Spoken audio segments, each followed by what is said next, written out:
Hello everyone and welcome back to Short Circuits. We're going to be taking a look at an Amiga 500 I acquired a little while ago. Haven't really done much with it. Turned it on, checked it out, works for the most part.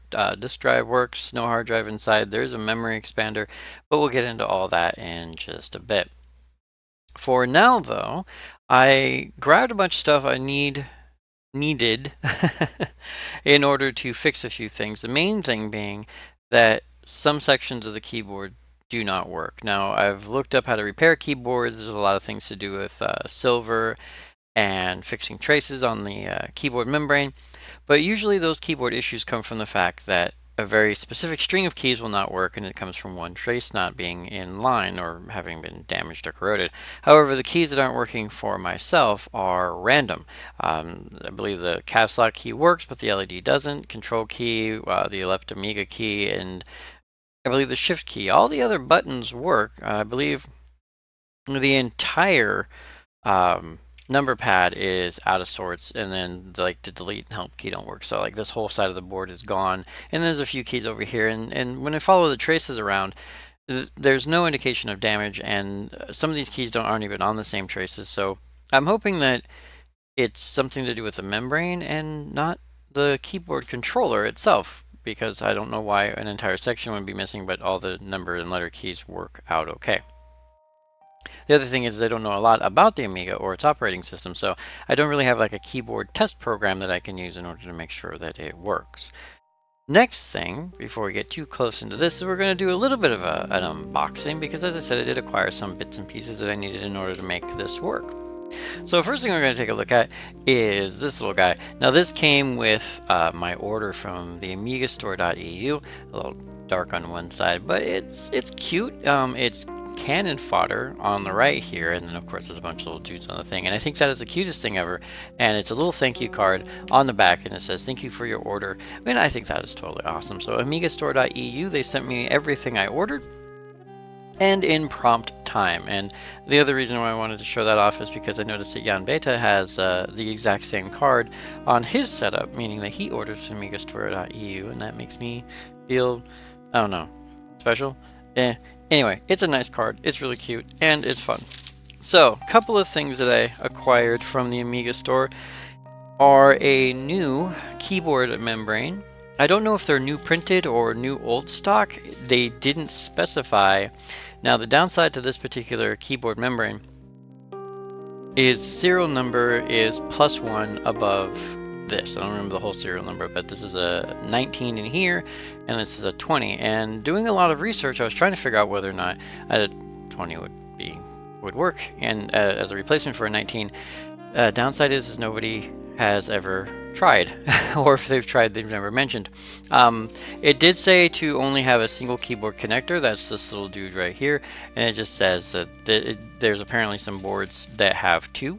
Mine has one, I know that, and so this is a single keyboard connector. They say use this and nothing else. So I wasn't really too worried about it, but I was watching Jan do a restoration on, I believe it was an Atari ST or a Commodore 16, one of the two, and he said that some traces are different, and if you plug one keyboard type into another keyboard controller, you push a key down, you can fry everything. So yeah, you know, concerned.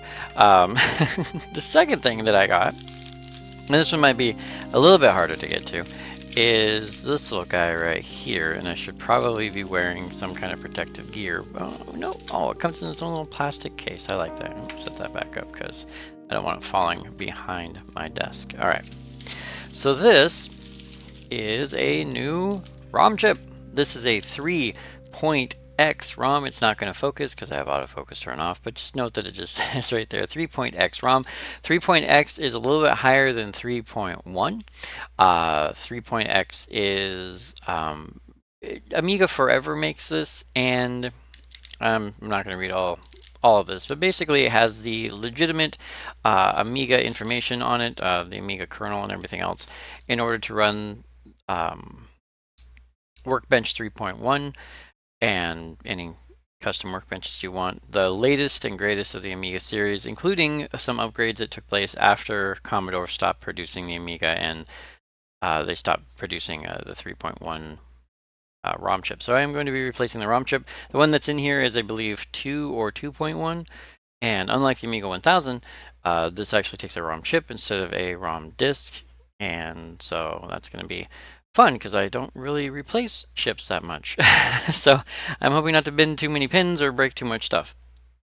Now, I was thinking about retrobriting the keys, cleaning up the board, maybe even retrobriting the case, but I've never done retrobriting before, and the sunlight here is fleeting at best. So I do have some stuff to do that, and there's a couple other repairs I want to take a look at, but for now we're going to go ahead and get started on, at minimum, getting this keyboard membrane to work and getting this ROM chip in there to see if we can boot this little guy up and get him back up to fully functional.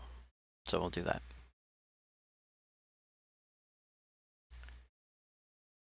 All right, with everything out of the way, we're going to flip this little guy over and take a look at what we got going on. Now, I do have the trapdoor on the bottom. There's a 512K memory expansion in there. I think I might have mentioned that previously. And then I don't have a sidecar, and I don't have the door for it, which is upsetting. So I guess I have a choice. I either get a new door or I get a new sidecar. It's hard to tell. I do want to put some upgrades on this little guy. I don't really have much in the way of external upgrades just yet, but I am looking at a few things here and there. Now, the problem I have here, and you can kind of see it with this one, is these are, I want to say, hex head screws, but they're of differing sizes, so depending on which screw I'm trying to unscrew, that's not the right one, I have to use a different head to get it undone, and they're starting to strip a little bit because these hex heads are not exactly the same size as my screwdriver head. So one's slightly too big, which causes stripping, and then the other one is way too small, which causes irritation. And the downside is, throw that right there. The downside is that, of course, I'm eventually going to make it to where these screws can't be pulled out or put back in, and so I do have to get some. I think I'm just going to replace them with something a little bit more modern that that also fits. But I'm going to go ahead and get those out really quick.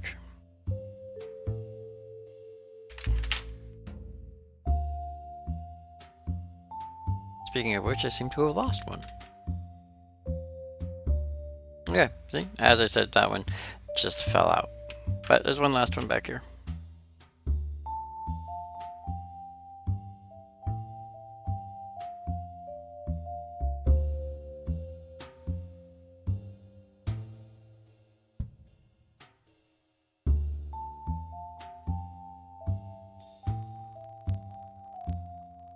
Try that again. Much easier to do it that way. Okay, so I'm going to set this aside for now. Now, if I ever decide to try to retrobrite the case, that's going to be a lot harder than retrobriting the keys because, of course, the keys are individual and can be popped off and thrown in any kind of bin in order to submerge them. But the case itself is going to be a little bit different. Plus, I have to empty all the components to get the top and bottom because I do want it to be even. Now, here's the part I was talking about here, and again, it's going to be difficult to see and not something you can really see. What I have here is it says PCB A500 56A620A, which is the type. It's a Mitsumi type board. Now, all the stuff I can find online, and I did just take another quick check, says that these fit Mitsumi type keyboard controllers. That's what this is, but the serial number's off. So, I either have an American serial number, or American board, which may not match this, or something else is wrong. But we'll figure that out as quick as we can right after I unplug this and then pull this out. And that's going to be the whole keyboard assembler. I do need a different screwdriver. This is a combination of a ground connector and a screw to hold the floppy drive in place. I'm going to pull that out so I don't lose it. I'm going to set it over there because I'm going to be flipping this thing around. All right, so That part's done. So here's the memory expander here. Here's the trap door, so this just slides in and out. 512K, I mentioned that several times. And there's a battery in it. It's a button cell battery. It's a 2032. I haven't bothered to replace it because it seems to be working and there's no leaking. If I ever want to get an expansion card, I do want to still keep that 512K expansion or something similar to it. Get just like a CF card reader or something similar to put in there. There's a couple of cards that I've been looking at. There's the Witcher Eye card, or the Wicca Eye card. I believe it's Norwegian. it's Norwegian or Swedish or something along those lines. And the pronunciation of it, of course. Most people just call it the Witcher card, and then that has a memory expansion as well as CF card readers for 2 internal hard drives, which is really nice. Now, this is going to be the fun part because in order to get to the membrane, every single one of these screws, I believe there's like 25 or so, something like that. I'd count them, but I'm not in the mood, have to be removed in order to get to the membrane. So I'm going to start doing that.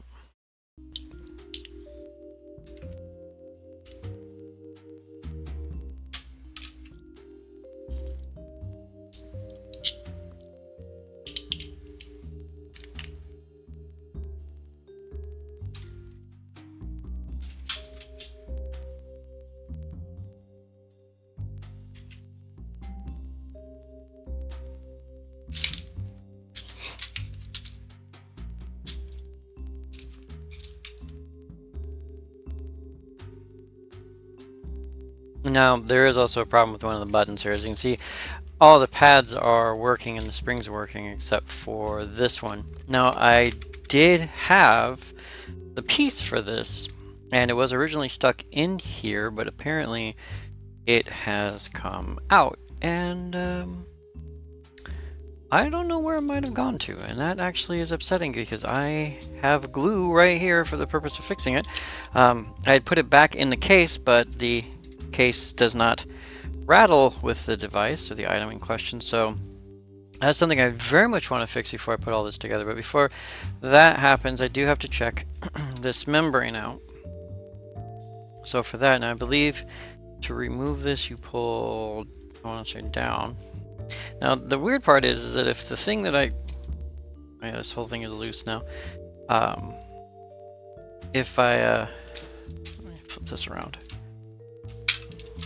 I get very fairy fingered with this type of stuff because it's older and I don't want to destroy it or damage it. And I feel like I might do exactly that if I'm not careful. So I try to be like super duper careful with this stuff. Now, it should come off, and I'm hoping that the membrane comes out. There it is. Okay, so yeah, this is a Mitsumi 56A619A, and this is my replacement, which it is rated for the A500 and A4000. The Amiga 500 and 4000 apparently share the same keyboard setup, which is actually an interesting thing, considering that the Amiga 1000 keyboard has the same layout, so you can in fact use, I guess it has the same chip controller, so you can hotwire an Amiga 500 as a keyboard for an Amiga 1000 if you felt like doing so. So what I'm hoping is multiple things. First, that this actually fits the pin connections, and it looks like the count is correct, and that the positioning of said pins are basically one-to-one. I'm looking for things like keyboard being in the wrong place. So here's something. This is actually extra here. There are 2 sets of connectors here side by side compared to the single connector here. So don't know if that's going to be a thing. That's my shift key, I believe. It might, yeah, since their connector is basically in the same place, that go to the same connections, it might just be 2 positions where one fits one keyboard and the other fits the other. So it's more of a universal membrane than a direct one-to-one comparison. But apart from that single extra set of keypads, it looks like 100% of this fits. So that is the thing. So it should, in theory, work. I don't really have the mindset to check every single trace, but from the looks of it, everything is generally where it's supposed to be. So should be a perfectly functional keyboard membrane replacement, but I have to go hunting for a piece of plastic. So let me do that and then we will continue.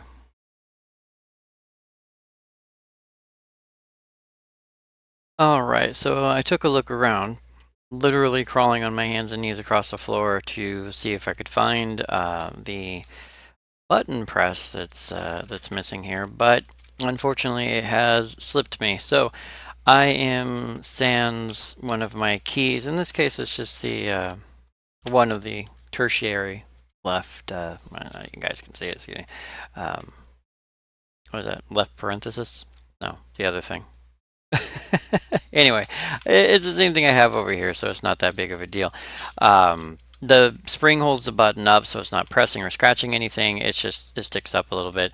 I'll have to source or craft a replacement for this without too much trouble. Now, I understand that these are supposed to have graphite or similar carbon on the ends of these rubber plates in order to make connections. That is how I assume it works. That's at least how it looks like it works, and that's how a few of the restore videos I've seen show it to work. I have not gone over each of these with any kind of pencil or anything like that, because again, I want to try the membrane out first as just a straight replacement, and then work up from there as necessary. With that, though, I did take the opportunity to I was saying how I didn't want to follow all the traces, and it turns out you kind of don't have to if you hold these up to a light source of some kind. If you guys can kind of see that, 99.9% of the traces match. There's a couple that have been moved, mostly I think for just printing purposes rather than cosmetic purposes. And apart from the double buttons down here, it's exactly the same. So that means it should or will work, provided that the problem was with the membrane and not the controller chip. Now, I will say that on the back of this big guy, I do see a couple of dark spots, especially one on this far end. It's very hard to see. I mean, even if I bring it up to the camera, focus or no, because it takes me a second to find it. There's just a little smudge in this area you can kind of see there that goes over one of the traces.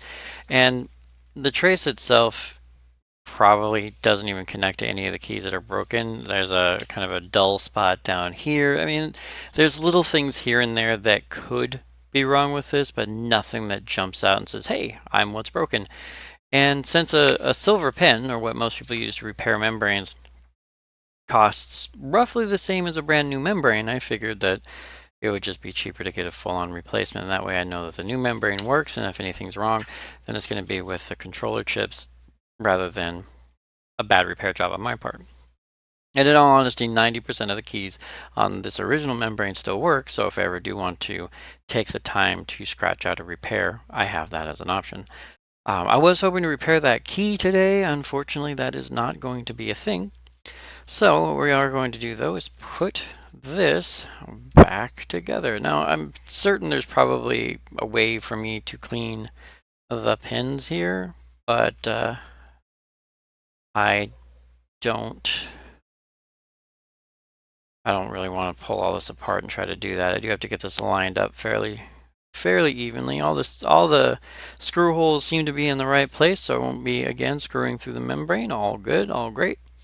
Some close ones here, but not terrible. So with that in mind, we'll go ahead and get this put back together. Now I can put the board back on, plug it in, turn it on, press some buttons, and hope for the best. But I'm not going to do that because I want this to work, and I don't want any errors on my part to create a false sense of brokenness. I don't want like a key to be in the wrong place and then, oh, it's not working. However, there is one other thing that I do need to look into with regards to this, and that is the LED over here. The tiny LED for the caps lock key does not turn on, and it does connect to the board. It's kind of dark, I do apologize for that, but it does connect to the board using a pair of rubber bumpers, just like everything else does, and that's these two here. underneath. And so there's a chance, because the LED on this does not turn on. The caps lock key does work, it does activate, so the caps lock key does work, but the LED itself does not turn on, and so there's a chance that this is also shorted out, or that the LED itself has gone the way of the dodo. So we'll find that out. I can technically replace it, but I don't know the voltages for this particular LED. I have some spares, but I have no information about this LED to replace it. So that'll be more of a cosmetic thing. That's one of those things that you fix after you've made everything else work properly. And there's not much to fix, so that's okay. Now, the question is, do I want to put the keyboard back together now, or do I want to replace my ROM chip? And I'm thinking, I'm gonna have to find a place to put this. I'm thinking that I'm going to put the keyboard back together for the sole purpose of just getting the screws out of my way, getting everything else out of my way, and making it all work. Or at least so that when I lift it, parts don't fall out of it, or I don't tear something that I'm not supposed to. So yeah, this keyboard is kind of filthy still. I was going to pop the keys off and clean it and retrobrite the keys. That I can still do, though, without having to pull the whole membrane out. That is still an option of something to do. The only downside is my alignment may now be off, because I did cut off the zip tie that was holding all this in place. I can put it back, so that's not too big of a deal. So let me go ahead and screw this all back together, and we will see where we stand at that point. Actually, hold up. I just realized there are centering pins on this. I probably already knew that, but now I know that there are centering pins on this. So as long as my holes line up, yeah, these two here, this one here and this one down here, as long as those holes line up, then the keyboard should be on relatively straight. There it is. Try not to scratch up the new membrane, would you, Brainiac? There we go. Yeah, so that's lined up properly. See, look at that. Engineers knew ahead of time. Well, they probably had the same problem. How do we put this thing together without the keyboard slipping? And there it was. Alright, so I'm going to get this all back together, and then we will continue to get this little guy to work. Or work better, as it were.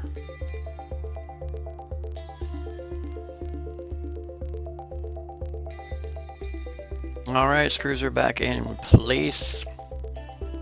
Keyboard is, well, unknown, so roughly about 70% better? 17% better? It's hard to say, but this gets to be set aside, and then we're going to move on to stage 2. Now, it would probably be prudent, if I were an intelligent person, to put it all back together, boot it up, see if the keyboard works, and then install the new ROM chip. But I'm also thinking, why not have a tiny bit of risk? So I need to get under this shield, and to do that I have to remove more of these tiny screws that give me nothing but trouble. Yeah, this is going to take a minute, and it's very problematic. Alright, now I did take a look at the screws themselves, and they are threaded. They're cut threaded. So I don't think the plastic is threaded any more than what these threaded them when they went in. So I took a look and I pulled some screws out that might be replacements for these, but that's a big might, because these holes they're tiny. They're actually very tiny holes in the case cover, but they are still big enough to or well, I guess they're small enough to not accept most of the screws I have to put in. And then on top of that, even though the screws are threaded, they're not cut threaded. They're expecting a thread to already be there. And I don't have a tap and die kit. And even if I did, I don't think I'd be keen to use it. I should absolutely separate these. But I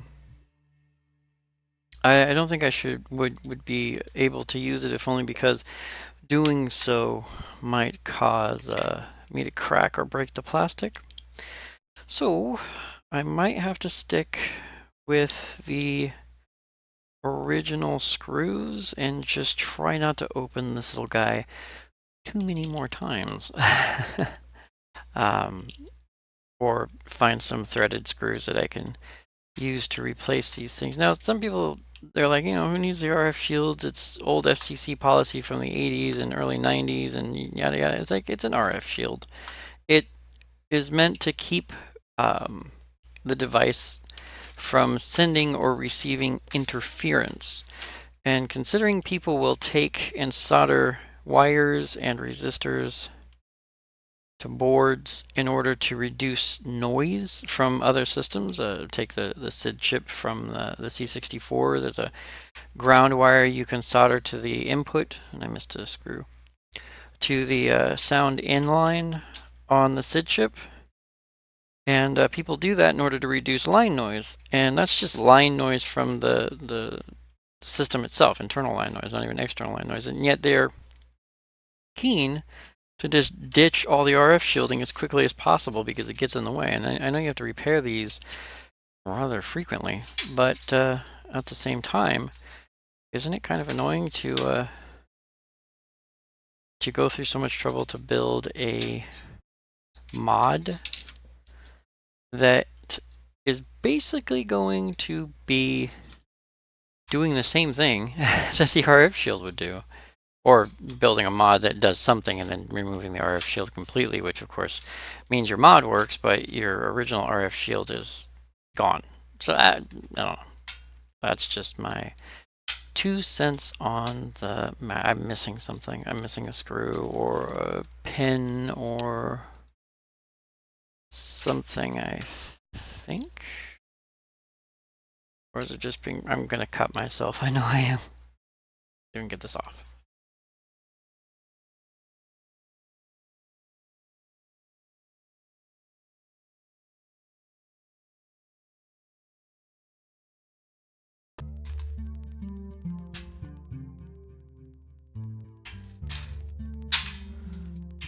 There we go.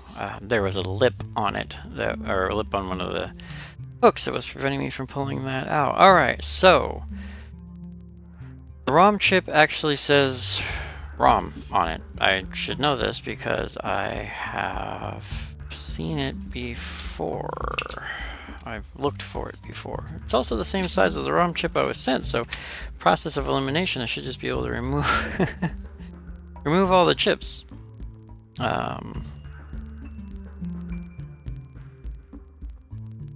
It's around here somewhere. I'll find. I'm actually fairly certain most of these chips are about the same size.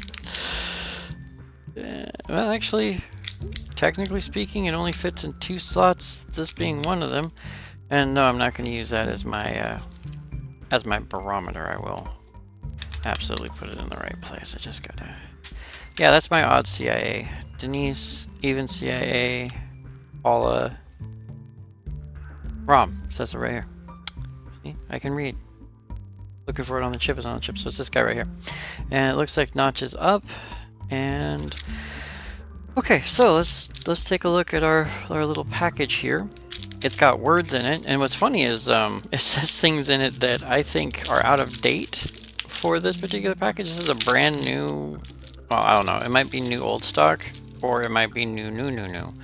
I don't know. I know the chip was as new as, say, 97 or early 2000, something like that. But it's the newest revision. Although the installation of the ROM chip is not very difficult, it should be carried out very carefully. If you have no prior experience with installations of computer components, or if you have doubts about doing the installation yourself, please consult your retailer. Neither Amiga International Incorporated nor Visalia Computer take any responsibility for damages resulting from attempted installation of the ROM chip. Switch off your Amiga 500 to disconnect all peripherals and cables. Touch a grounded device such as a radiator. Actually, my feet are touching an entire computer case. That's usually ground enough. And follow these steps. Place the computer with the keyboard facing down on a soft surface. Turn the computer around. Yeah, this tells me all the stuff to do. The ROM chip is situated on the right-hand side of the processor, MC68000. Depending on the version of the Kickstart ROM, it carries one of the following labels. 1.2, 1.3, and 2.04. This would be 315093-02 is... Whoa, I was very wrong. This is actually, this ROM chip right here is ROM 1.3, It's not even 2.0. Looks like on here it says 1.2, 1.3, and 2.04. So workbench, the workbench is 2, but apparently the ROM is only 1.3, so yikes. So that's going to be a big upgrade there. Use a suitable tool, screwdriver, to remove the ROM from its socket. Please note the alignment of the chip notch, that's up before. Depending on the version of the motherboard, there are different steps to take. The revision is printed on the right-hand side of the board between the floppy drive and the expansion slot. That's over here, unless this is the HK6A. Oh, no, it's right here. We have the B52 Rock Lobster, GRR. Those are the names, because we got fish in there. Yeah, it's the Rock Lobster version. Revision 3 and 5 only. Wait, is there a revision number on here? Oh, revision 6A? That's what I think that says. The light is hitting it just the right way for me. Yes, revision 6A is what we're looking at there. Alright, revision 3 and 5 only. Before installing the ROM chip, you have to solder a connection between pin 1 and pin 31 on the socket. Thank God I don't have to do that. And then bend up pin 31 of the ROM and connect it to pin 21. Important, pin 31 must not be connected to the socket. That's good to know. All revisions. Install the ROM into the socket. Please note that the orientation of the notches must match. On some boards, the socket is larger than the chip. 2 contacts remain free. Make sure they remain free on the notched side. Oh, see? Yeah, I actually think that's the case here. I think this chip is actually slightly shorter. Nope. Should be perfect. I'm just testing in the plastic, but it should work. Alright. See, this is why you have to RTFM. Warning, failure to follow these guidelines will most probably destroy the chip.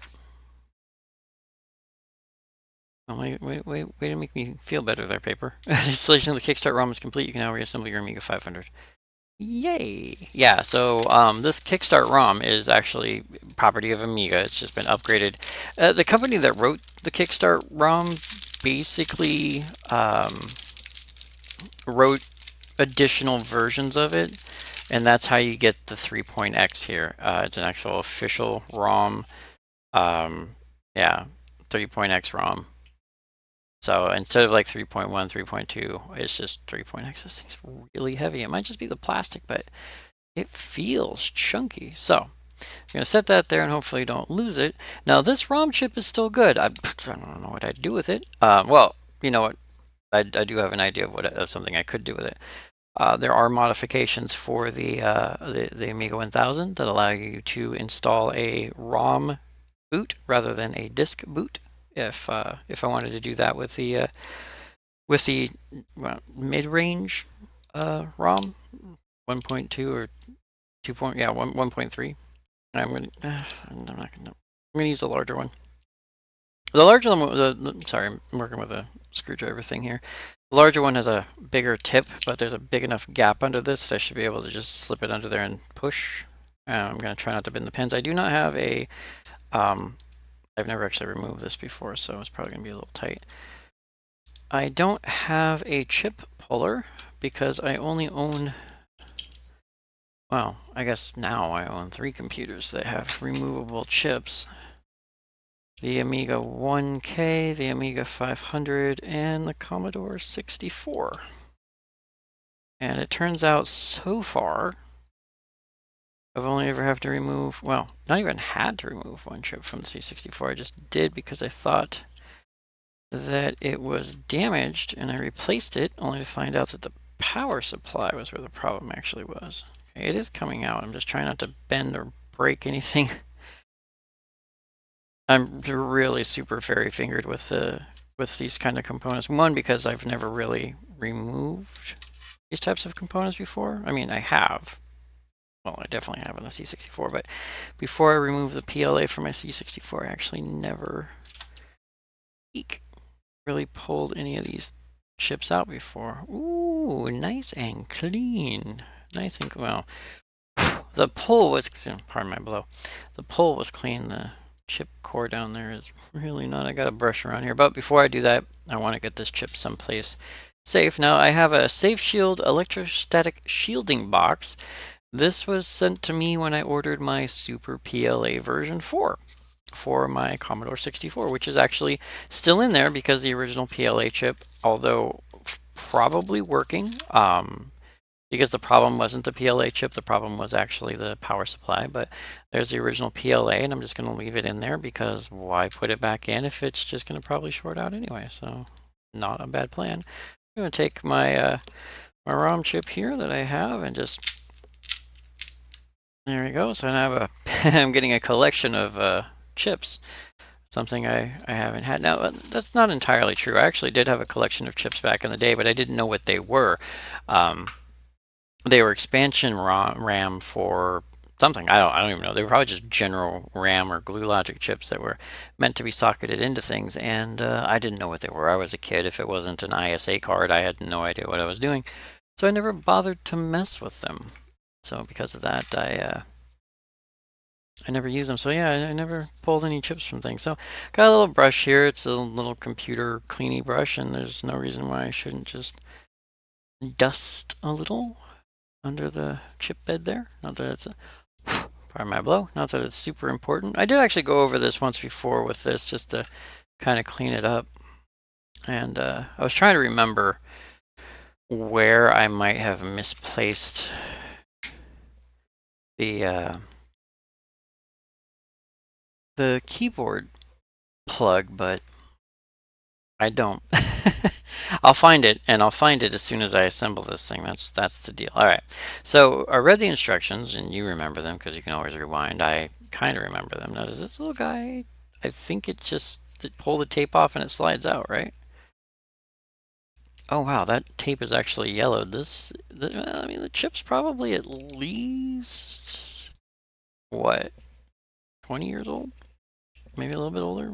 Would make sense if it's been sitting somewhere that the tape has gotten kind of crusty there. Sorry if I'm out of shot a couple of times. I'm not used to recording at this angle, and I keep holding things close to me so I can see them, and I keep forgetting that you can't when I do that. Now the downside is I did try to. I mean, I like where this is sitting. It's actually a nice, comfortable position, and it's an easy setup. But I did try to use my phone to record a little bit, but you know, for zooming and focusing. And I may do that if I solder. Well, when does not if I do have a project to solder, but when I solder again, I may use a phone to not only record but to get a nice zoom on what I am soldering, and that should work. But for now, I'm just trying to work within the limits,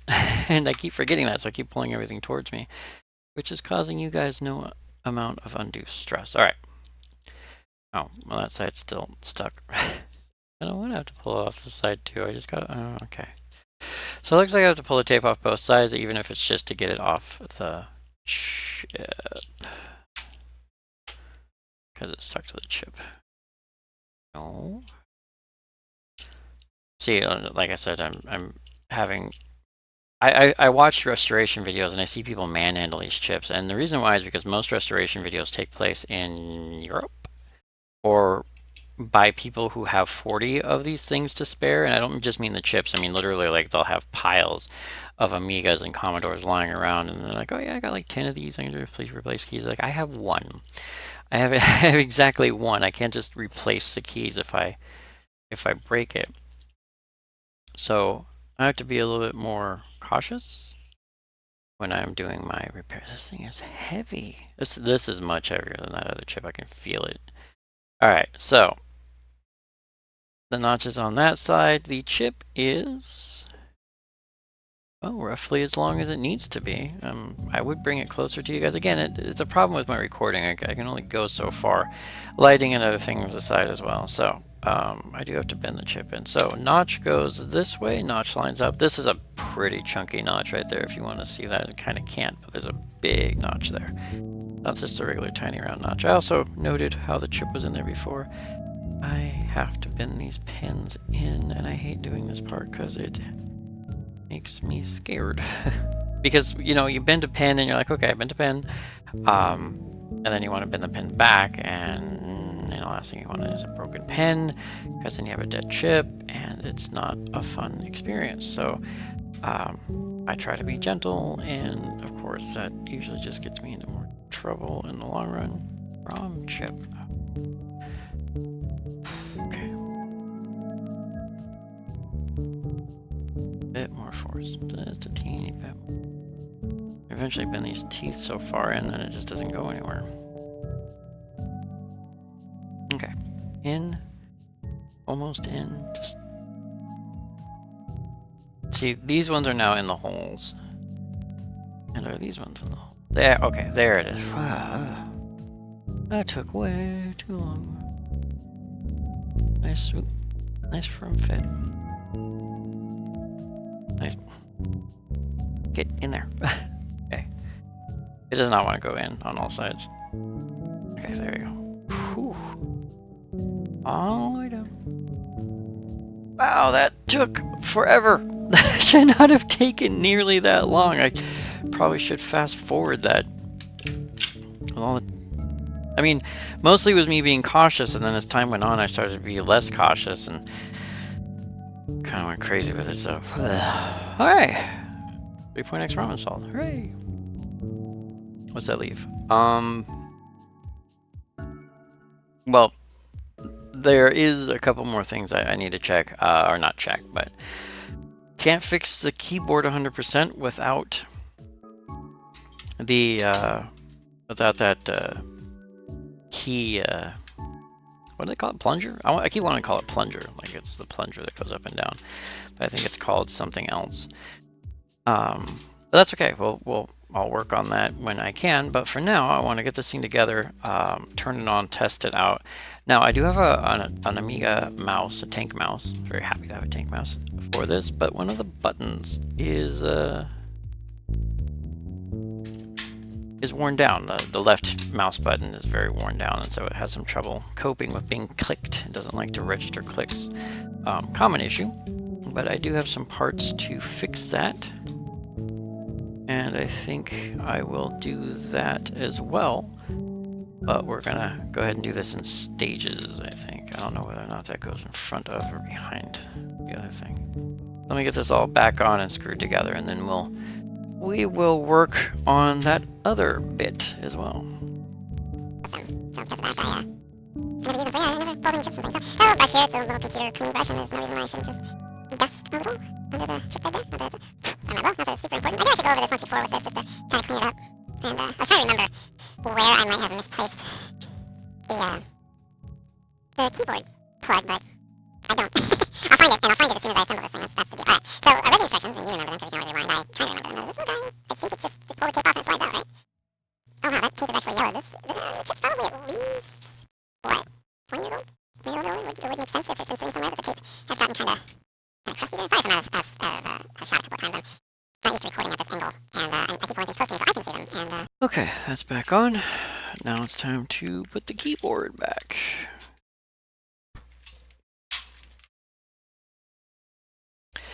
You know, I'm fairly certain that not too long ago I opened this up and I took that key piece out and I set it somewhere because I thought, oh, I might lose this. And instead of setting it somewhere intelligent where I'd remember it, I set it somewhere idiotic and I forgot it. All right. But that's neither here nor there because it is something that I will fix, but not right now. This Amiga is going to take a while to put back together. It's gonna be a project, and you know I will retro bright it. I want to try that out, and then add some things to it, make it better. Now, what's interesting is that the Amiga itself wasn't really what I bought it for. I had the A1000, which I bought. And I admit, I didn't know what I was getting myself into. No keyboard, no mouse, no cords, just a power supply cord, which is a generic 3-prong plug. And that was it. And no discs, no nothing. And then this showed up on the Facebook Marketplace. And they were selling it for $200. And they had a tank mouse. Not the original Amiga 1000 tank mouse, which has an L-shaped connector so that it faces down when you plug it in, but an Amiga 500 tank mouse, which the plug goes straight out. So, I mean, that's really the only difference. But it had a mouse, which I didn't have. I was going to build one, but it was just like, why build one? You can buy one. So it had a functioning keyboard. Had a mouse, had a disk drive, and then it had a huge box of disks with it. And I'm thinking to myself, even if I don't want the A500, that box of disks is a pretty keen find. So I snagged it. And what I find funny is most Commodores and Amigas sold in my general area are actually sold in Oregon.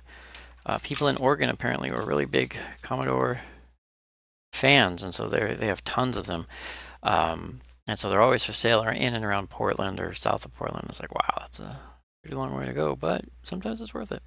So yeah, it's a little project I can put together, and I won't feel bad if it dies, only because apart from the ROM chip and some upgrade abilities, the A1000 and A500 are, blasphemy aside, pretty much the same machine. Pretty much the same machine. So because of that, you can use. I mean, no one recommends you use an upgrade for an A500 to upgrade a Amiga 1000, but you can. People have. They do work. It's just they don't. When they say, "Hey, this is what this is compatible with," they never say, "Oh yeah, it's absolutely compatible with the A1000." But if it's compatible with the A500, you're probably gonna be covered. Now I'm just gonna set this on here. I'm not gonna bother screwing all the screws in because I'm probably gonna have to reopen it anyway. I just kind of wanted to put the cover on because I hate turning these things on without the cover. I do have to get the power supply, which is not near me, and a disk to boot and something to capture with. So I'm gonna grab that and we'll get set up. Alright, so it's all set up and plugged in, no initial pop of smoke. I do have my my Dazzle plugged in. The Dazzle being just a very basic capture device. Got it at Goodwill for like $6. It captures serial and composite. The only downside is the Amiga 500 only outputs in mono composite, so the signal will be black and white if we get one. Had some audio capture issues when I put my Commodore on here, so it may not have audio at all, but since all we're doing is testing the keyboard, it's not that big a deal. Right now, the only workbench I have is the latest version I have is 1.3, which came with the A500. I can get 3.0 and get the nice upgraded graphics, but I am informed by the wonderful internet that older workbenches will work with a newer kickstart. They may look different and they may be lacking some features, so we'll find out if that works. This particular kickstart may require special modifications to the disk to work, so we may not get anything, but what I'm hoping that we do not absolutely get is a big popping sound and an explosion. So smoke test in 3, 2, 1. Okay, well, the light is green and I saw a blip. There we go. 3.x ROM 45.064, copyright 85 to 2016, Cloento Corporation and its licensors. Look at that. So I'm going to try to put in this disk and see if something boots, but if I understand correctly, there's some library files I'm going to need, and that's going to require a whole disk write that I forgot about until exactly this moment. There you go. And I don't have my mouse plugged in at all, and you do not plug in peripherals into these machines while they're on, so Amiga Workbench Disk Release 131 version 34.25, that's good.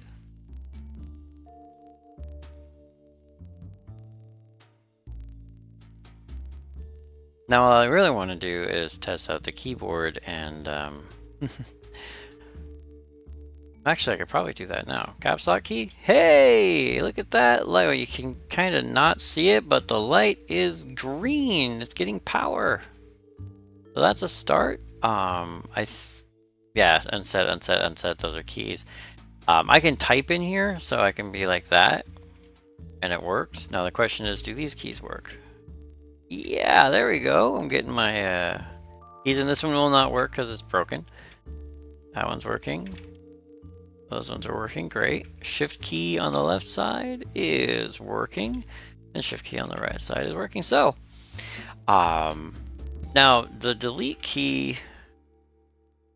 Yep, and then okay. So yeah. Oh yeah, and that was another key that didn't work. The left arrow key didn't work. So now it works. I have a functioning keyboard membrane. I haven't tested every single key, but on the boot up, I've tested a few of them, and oh my god, this is taking forever. Hey, workbench screen. Okay, there's that. Is that all I get? So it looks like some features may not be functioning. Well, it does look like my left Amiga key is also working because that's how you use this as a mouse. Having it just say workbench screen without any data regarding anything, most likely that's the error that they were talking about when it comes to the needing the libraries. There's some library files missing that you need on your workbench disk, and without those library files, nothing loads. But the fact that I got the 3.x boot up, it loads this, and that is a good sign. So that's a good start. So we're going to take a quick look and see what comes up next, because there's a couple other things I want to work on.